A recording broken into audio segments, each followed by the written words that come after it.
نحمد اللہ تعالی ونصلی ونسلم علی رسولہ الکریم وعلی آلہ واصحابہ اجمعین اما بعد اعوذ باللہ من الشیطان الرجیم بسم اللہ الرحمن الرحیم الحمد للہ تعالی ثم الحمد للہ تعالی رب ذوالجلال کے احسان اور کرم سے آج آپ کا سبق شروع ہوگا سورۃ القدر شیفہ سے۔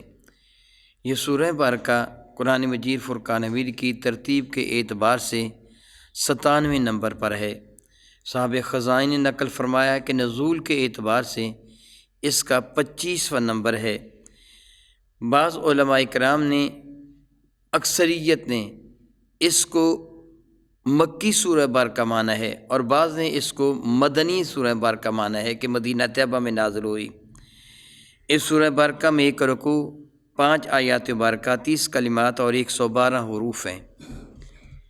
ملاحظہ فرمائیے، اعوذ باللہ من الشیطان الرجیم بسم اللہ الرحمن الرحیم انا انزلناہ فی لیلۃ القدر، انا بے شک کہ ہم، انزلناہ ہم نے نازل فرمایا اس قرآن مجید فرقان حمید کو، انزلناہ ہم نے اس کو نازل فرمایا۔ ہو کی ضمیر قرآن مجید فرقان حمید کی طرف راجع ہیں کہ ہم نے قرآن کریم کو نازل فرمایا فی لیلۃ القدر، اس رات جو قدر والی رات ہے۔ قدر کا معنی عزت بھی ہوتا ہے، جس طرح ذو القدر بہت زیادہ عزت والا، اور قدر کا معنی مقدار تقدیر بھی ہوتا ہے۔ اور اس سے کون سی رات مراد ہے؟ رب ذوالجلال کا دوسری جگہ ارشاد گرامی قدر ہے، شہر رمضان الذی انزل فیہ القرآن، کہ رمضان مبارک وہ ماہ مقدس ہے کہ جس میں قرآن مجید فرقان حمید کو نازل کیا گیا۔ رب ذوالجلال نے سورہ دخان شیفہ میں ارشاد گرامی قدر فرمایا، اللہ تعالیٰ کا ارشاد گرامی قدر ہے، حامیم والکتاب المبین، حامیم حروف مقطعات میں سے، والکتاب المبین فرماتا ہے مجھے قسم ہے اس کتاب کی جو کتاب مبین ہے۔ انا انزلناہ فی لیلۃ مبارکہ، ہم نے اس کو نازل فرمایا برکتوں والی رات میں۔ انا کنا منذرین، بے شک ہم ڈر سنانے والے ہیں۔ فیہا یفرق کل امر حکیم، اس رات تقسیم کر دیا جاتا ہے ہر کام جو حکمت والا ہوتا ہے۔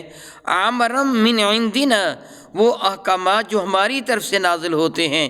انا کنا مرسلین، بے شک ہم ہی بھیجنے والے ہیں۔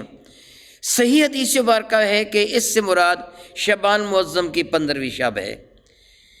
یہاں اللہ رب العزت جل کے ارشاد گرامی قدر قرآن مجید فرقان میں دوسری جگہ انا انزلناہ فی لیلۃ القدر اور شہر رمضان الذی انزل فیہ القرآن، ان دونوں آیات مبارکہ سے معلوم ہوتا ہے کہ قرآن مجید فرقان میں رمضان مبارک میں نازل ہوا اور لیلۃ القدر رمضان مبارک کے اندر ہے، وہ 15ویں شب نہیں ہے۔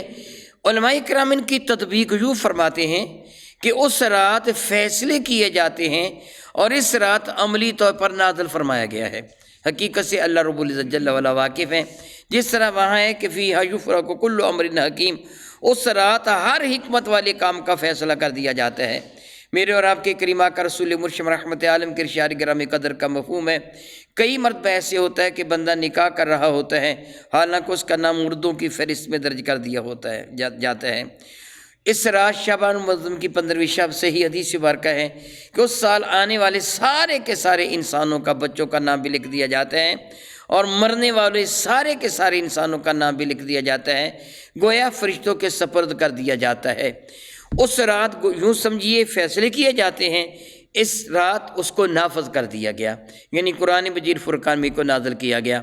اور بعد نے یہ بھی فرمایا کہ آسمان دنیا پر لیلۃ القدر میں نازل ہوا، پھر 23 سال میں نجمن نجمن، یعنی تھوڑا تھوڑا کر کے تاجدار ارب و جم شفیع معظم رحمت عالم کی خدمت فیض درجت میں حضرت سیدنا جبریل امی لے کے آتے رہے اور رب کائنات جل وعلا کے ارشاد گرامی قدر میرے نبی تک پہنچاتے رہے۔ جو بھی جیسے بھی اللہ تعالیٰ ارشاد فرماتے ہیں، بے شک ہم نے اس کو نازل فرمایا قدر والی رات، بڑی ہی عزت والی رات ہے، بڑے ہی شرف اور بڑی ہی کرامت والی رات ہے۔ رب ذوالجلال نے اس رات کی فضیلت خود ارشاد فرمائی ہے۔ ایک تو یہ ہے نا کہ حدیث مبارکہ میں حضور نے فضیلت ارشاد فرمائی ہو، یقین بالیقین حضور نے اس کی بڑی فضیلت بیان فرمائی ہے، لیکن اس کی فضیلت کا اندازہ اس بات سے ہو جاتا ہے کہ خود خالق کائنات نے، اس رات کے تخلیق کرنے والے رب نے اس کی فضیلت بیان فرمائی ہے۔ جس اللہ نے کائنات کو تخلیق فرمایا، اس رات کو تخلیق فرمایا، اس اللہ نے اس کی فضیلت بیان فرمائی، اور انداز کیا ارشاد فرمایا، فرماتا ہے وما ادراک ما لیلۃ القدر، کسی چیز کی اہمیت کو اجاگر کرنے کے لیے جملہ ادا کیا جاتا ہے۔ وما ادراک، اور قرآن کریم کے قاری تیرا ادراک، تیری عقل، تیری فہم، تیرا شعور، تیری ریسرچ، تیری تحقیق، تیری پرواز کہاں تک ہو سکتی ہے؟ تو کیا جانتا ہے کہ لیلۃ القدر کیا ہے؟ گویا لیلۃ القدر کی عظمت، اس کی عزت اتنی زیادہ ہے کہ تیری عقل، تیرا فہم، تیرا شعور، تیری پرواز، تیری پہنچ وہاں تک جا ہی نہیں سکتی جتنا مرتبہ لیلۃ القدر کا ہے۔ فرماتا ہے لیلۃ القدر، یہ قدر والی رات، یہ عزت والی رات، یہ لیلۃ القدر خیر من الف شہر، یہ افضل ہے، بہتر ہے 1000 مہینے سے۔ 1000 مہینے کے تقریباً 83 سال اور 3 ماہ کے قریب عرصہ بنتا ہے، 84 سال 3 ماہ کے قریب عرصہ بنتا ہے۔ گویا اتنے عرصے سے ایک لیلۃ القدر، ایک رات بہتر ہے۔ کتنی بہتر ہے یہ میرا اللہ جانتا ہے، کوئی نہیں کہہ سکتا ہے کہ اتنا بہتر ہے، اتنی بہتر ہے، اتنی بہتر ہے۔ میرا اللہ جانتا ہے کہ وہ لیلۃ القدر کتنی زیادہ افضل ہے، کتنی زیادہ بہتر ہے 1000 مہینے سے۔ میرے اور آپ کے کریم آقا تاجدار عرب و عجم شفیع معظم رحمت عالم کے بارے میں حدیث سے مبارکہ ہے کہ میرے اور آپ کے کریم آقا رسول مرشد رحمت عالم صلی اللہ علیہ وسلم نے پہلی امتوں کے خلاق کائنات جل وعلا کے محبوب مکرم نے ان کے اعمال کو دیکھا، ان کی عمروں کو دیکھا۔ پہلے عمریں لمبی ہوا کرتی تھیں، پھر اپنے محبوب مکرم نے اپنی امت کی عمروں کو دیکھا، ان کی عمریں مختصر تھیں۔ ایک روایت میں یہ بھی آتا ہے کہ رسول مرشد رحمت عالم صلی اللہ علیہ وسلم نے شمعون نامی ایک ایسے مجاہد غازی کا تذکرہ آپ نے جانا کہ جس کو اللہ تعالیٰ نے یہ توفیق عطا فرمائی تھی کہ 1000 ماہ تک اللہ تعالیٰ جل وعلا کی راہ میں جہاد کرتے رہے، دن کو روزہ رکھتے تھے، رات کو اللہ تعالیٰ کی عبادت بھی کرتے تھے، اور اللہ رب العزت جل وعلا کی رضا کی خاطر جہاد بھی کرتے تھے۔ میرے اور آپ کے کریم آقا تاجدار عرب و عجم شفیع معظم رحمت عالم صلی اللہ علیہ وسلم جو اپنی امت کے لیے بڑے ہی کریم ہیں، بڑے ہی کریم ہے، رسول مرشد رحمت عالم صلی اللہ علیہ وسلم کو اس چیز کا احساس ہوا کہ میری امت کی عمریں اتنی زیادہ نہیں ہیں تو ان کو اتنا اجر کیسے ملے گا جتنا اجر پہلوں کو ملا؟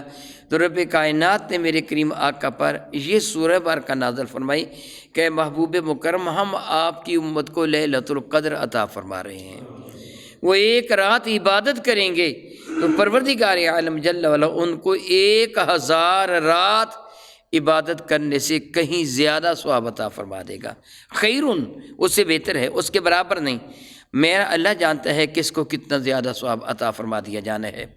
میرے اور آپ کے کریم آقا تاجدار عرب و عجم شفیع معظم رحمت عالم صلی اللہ علیہ وسلم اشارہ گرامی قدر فرماتے ہیں کہ اس رات عبادت کرنے والا جو اللہ کی رضا کی خاطر عبادت کرتا ہے، اس رات قیام کرنے والے کے سابقہ سارے کے سارے گناہوں کو معاف فرما دیا جاتا ہے۔ بارگاہ رسالت مآب میں عرض کیا گیا تھا، سیدنا ابی ذر غفاری رضی اللہ عنہ سے مروی عرض کیا گیا تھا، یا رسول اللہ علیہ السلام لیلۃ القدر کب ہے؟ تو میرے کریم آقا نے فرمایا تھا رمضان المبارک میں۔ عرض کیا گیا رمضان المبارک کے کس عشرہ میں؟ حضور نے فرمایا کہ آخری عشرہ میں تلاش کرو۔ راوی فرماتے میں نے عرض کیا یا رسول اللہ علیہ السلام اس عشرہ کی کن راتوں میں؟ حضور قدر ناراض ہونے کے انداز میں فرما لیں کہ تاک راتوں میں تلاش کر، خبردار اس کے بعد سوال نہ کر، کہ اگر بتانا ہی ہوتا تو اللہ بتا دیتا۔ اس کو پوشیدہ رکھنے میں بھی بہت ساری حکمتیں ہیں، من جملہ ان حکمتوں سے ایک حکمت یہ بھی ہے، علماء بیان فرماتے ہیں جس طرح اس رات میں اللہ تعالیٰ کی عبادت کرنے کا اجر بہت زیادہ ہے، اس طرح اس رات کو اگر ظاہر کر دیا جاتا پھر گناہ بھی اسی قدر زیادہ ہوتا۔ رب کائنات اس رات کو چھپا لیا تاکہ کسی کو پتہ ہی نہ چلے یہ رات کون سی ہے، کہ اگر وہ گناہ کرے گا تو اسے تو پتہ ہی نہیں آج لیلۃ القدر ہے، پھر گناہ کا وہ جرم تو اس کو ذمہ نہ ہوگا کہ جو جرم اس حال میں ہوتا کہ جسے پتہ بھی ہوتا کہ آج لیلۃ القدر ہے پھر بھی وہ جرم کرتا۔ رب کائنات نے احسان فرمایا۔ البتہ میرے اور آپ کے کریم آقا تاجدار ارب و جم شفیع معظم رحمۃ اللہ نے ہمارے لیے بہت زیادہ آسانی فرما دی، بہت زیادہ آسانی فرما دی۔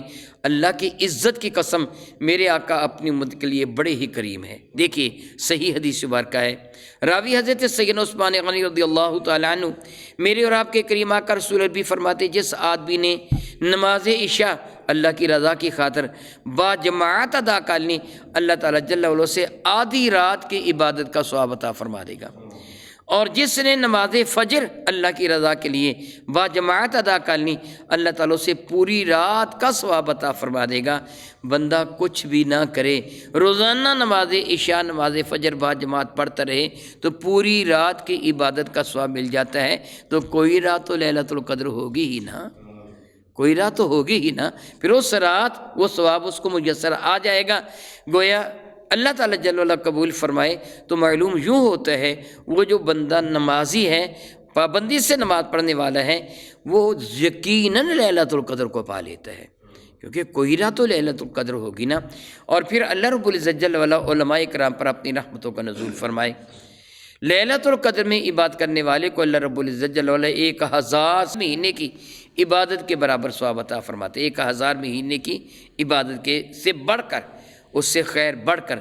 تو بحمد اللہ تعالیٰ نماز تراویح ایک دن کی اگر ہم فرض اور واجب رکعتوں کا اگر ہم اندازہ کرتے، کاؤنٹنگ کرتے ہیں، ان کو گنتے ہیں، تعداد گنتے ہیں تو 20 وہ بنتی ہے۔ صبح کی 2 رکعتیں، ظہر کی 4 رکعتیں 6 ہو جاتی ہیں، عصر کی 4 رکعتیں ملائیں تو 10 ہو جاتی ہیں، مغرب کی 3 رکعتیں ملائیں تو 13 ہو جاتی ہیں، عشاء کی 4 رکعت فرض ملائیں تو 17 ہو جاتی ہیں، 3 وتر جو واجب شامل کر لیں تو 20 رکعتیں ہو جاتی ہیں۔ صحیح حدیث مبارکہ ہے، میرے کریم فرماتے ہیں رمضان مبارک میں ایک نفل کا ثواب اللہ تعالیٰ فرض کے برابر عطا فرما دیتا ہے، اور ایک فرض کا ثواب اللہ تعالیٰ 70 فرضوں کے برابر عطا فرما دیتا ہے۔ تو اگر لیلۃ القدر میں کسی نے 20 نفل پڑھ لیے تو کتنا ثواب ملا؟ 20 فرضوں کے برابر، یعنی ایک دن کے فرضوں کے برابر اسے ثواب مل گیا۔ اگر وہ لیلۃ القدر ہوئی تو پھر 84 سال سے زیادہ عرصہ نمازوں کے برابر ایک رات میں ثواب عطا کر دیا گیا۔ یہ رب کائنات جل وعلا کا بہت احسان و کرم ہے۔ کون سی رات لیلۃ القدر ہے؟ اللہ رب العزت جل نے اس کو پوشیدہ رکھا، میرے کریم آقا نے بھی اس کو اس انداز سے ظاہر نہیں فرمایا۔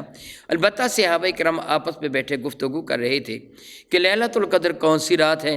تو ایک صحابی کہنے لگے وہ منظر اب بھی میری نگاہوں کے سامنے ہے کہ جب رسول رحمت صلی اللہ علیہ وسلم نے اعتکاف کے خیمہ سے اپنا رخ انور باہر نکالا تھا اور ارشاد گرامی قدر فرمایا تھا آج لیلۃ القدر ہے، جس کا جی چاہے میرے ساتھ وہ جاگ لے، لیلۃ القدر ہے۔ اب بھی وہ منظر میری نگاہوں کے سامنے ہے کہ حضور کی پیشانی پر گیلی مٹی لگی ہوئی تھی، یعنی وہ صحابی کہنے لگے وہ منظر میری نگاہوں کے سامنے ہے کہ حضور کی مبارک پیشانی پر گیلی مٹی لگی ہوئی تھی۔ دوسرے صحابی فرمانے لگے ہاں مجھے یاد آ گیا، وہ رمضان مبارک کی 21ویں شب تھی جب حضور نے یہ فرمایا تھا۔ اس دن بارش ہوئی تھی اور ہم نے کیچڑ میں کھڑے ہو کر نماز ادا کی تھی، یعنی وہ رمضان مبارک کی 21ویں شب تھی جب رسول رحمت صلی اللہ علیہ وسلم نے ارشاد فرمایا تھا کہ آج لیلۃ القدر ہے۔ قرآن مجید فرقان میں فرماتا ہے کہ اس کو لیلۃ القدر میں نازل کیا گیا۔ صحیح حدیث مبارکہ جس کو امام احمد نے مسند امام احمد بن حنبل میں نقل فرمایا، امام طبرانی نے بھی اسے نقل فرمایا، حضرت سیدنا ابو ذر غفاری رضی اللہ تعالیٰ عنہ حدیث مبارکہ کے راوی ہیں کہ تاجدار ارب و جم شفیع معظم رحمت عالم صلی اللہ علیہ وسلم نے ارشاد گرامی قدر فرمایا کہ حضرت ابراہیم علیہ السلام پر جو صحائف نازل ہوئے تھے وہ رمضان مبارک کی پہلی یا تیسری رات، 2 روایتیں ہیں، ایک روایت میں ہے کہ پہلی رات نازل ہوئے تھے، ایک روایت میں ہے کہ رمضان مبارک کی تیسری رات نازل ہوئے تھے۔ میرے اور آپ کے کریم آقا تاجدار ارب و جم شفیع معظم رحمت فرمایا کہ تورات اللہ تعالیٰ نے رمضان مبارک کے 6 تاریخ کو نازل فرمائی تھی حضرت موسیٰ کلیم اللہ پر، اور انجیل رمضان مبارک کی 13 تاریخ کو نازل فرمائی گئی، زبور رمضان مبارک کی 16 تاریخ کو نازل فرمائی گئی، اور قرآن کریم رمضان مبارک کی 24ویں تاریخ کو نازل فرمایا گیا۔ اس اعتبار سے وہ 23ویں رات یا 24ویں رات بنتی ہے، 25ویں رات بنتی ہے کہ 24 سے پہلی رات یا 24 کے بعد والی رات، یعنی وہ 25ویں رات بنے گی یا 23ویں رات بنے گی، حقیقت سے میرا اللہ واقف ہے۔ علماء کرام بھی یہ بھی فرماتے ہیں کہ رسول مرشد رحمت کو اس عمل مبارکہ سے جو ابھی میں نے آپ کے سامنے ذکر کیا کہ 23ویں شب فرمایا تھا آج شب قدر ہے، حضور علیہ السلام نے یہ بھی ارشاد فرمایا کہ میں اعتکاف اس لیے بیٹھا ہوں کہ میں لیلۃ القدر کو تلاش کروں۔ گویا لیلۃ القدر فائنل نہیں ہے، کسی رات آئے گی، کبھی کسی رات، کبھی کسی رات، کبھی کسی رات۔ بہت سے لوگوں نے اسے 27ویں شب دیکھا ہے، اور یہ بھی یاد رکھیے بات احادیث مبارکہ سے یہ ثابت ہوتا ہے کہ لیلۃ القدر کو اٹھا لیا گیا۔ انبیاء علیہ السلام کے زمانے برکت میں لیلۃ القدر پہلے نبیوں کے زمانے میں بھی تھی، تو نبی کے تشریف لے جانے کے بعد لیلۃ القدر کو اٹھا لیا جاتا ہے۔ حضرت سیدنا ابی ہریرہ نے اس کی تردید کی اور فرمایا کہ میں نے بارگاہ صالح مآب میں عرض کیا تھا یا رسول اللہ علیہ السلام، لیلۃ القدر انبیاء کے ساتھ رہتی ہے یا پھر ان کے تشریف لے جانے کے بعد اٹھا لی جاتی ہے یا اس کے بعد بھی باقی رہتی ہے؟ رسول مرشد نے فرمایا کہ وہ ہمیشہ کے لیے باقی رہے گی، یعنی میرے دنیا سے تشریف لے جانے کے بعد بھی لیلۃ القدر کا وہ اجر مسلسل رہے گا۔ میری نظر سے ایک روایت گزری کہ رب کائنات کا ارشاد گرامی قدر اس میں یہ آتا ہے تنزل الملائکۃ والروح، اس پہ فرشتے اور روح بھی اترتی ہے۔